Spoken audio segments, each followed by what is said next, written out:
నిన్న నిన్న వచ్చినప్పుడు నిన్న వచ్చిన ఒక క్లయింట్ మెసేజ్ పెట్టిండు, గురూజీ 1 అవర్ నుండి వెయిట్ చేస్తున్నా. లోపల పరిస్థితి ఏంది అంటే అమ్మాయికి యాంగ్జైటీ డిజార్డర్, పెళ్ళయింది, చాలా పెద్ద ఫ్యామిలీ తెలంగాణలో. అమ్మాయి నేను అబ్బాయితో ఉండా అంటుంది పెళ్ళైన నెలకి. కారణం ఏంది అంటే అమ్మాయికి ఏ కంప్లైంట్ లేవు, అమ్మాయికి ఉన్న ప్రాబ్లం యాంగ్జైటీ డిజార్డర్. సో నేను ఉండా అంటుంది, పానిక్ అవుతుంది. తేలదు కదా. రెండోది ఏమంటుంది అంటే మొన్న 1 వీక్ బ్యాక్ నేను టాబ్లెట్లు మింగినా అని చెప్పేసి ప్రచారం చేసింది. చేసే వరకు ప్యానిక్ అవుతాడు కదా మగడు, ఏమన్నా అయితే మొత్తం ఫ్యామిలీ దెబ్బతింటది కదా.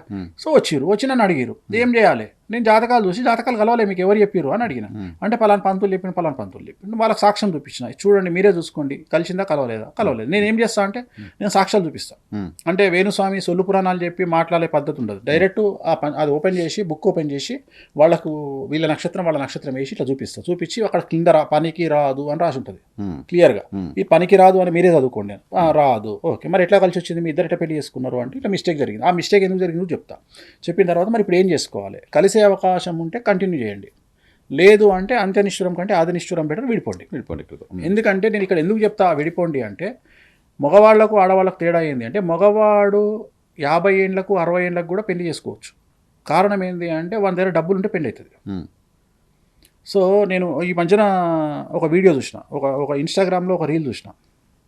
నీ వయసు ఎంత అని అడుగుతుంది ఒక అమ్మాయి, ఒక ముసలోని అడిగితే 10 మిలియన్ అంటాడు. ఓకే, వయసుతో పని అయితే అప్పుడు. సో ఆ అమ్మాయి అడిగింది ఏంది, వయసు అడిగింది. వీడేమో వయసు చెప్పాడు, 10 మిలియన్ అంటాడు.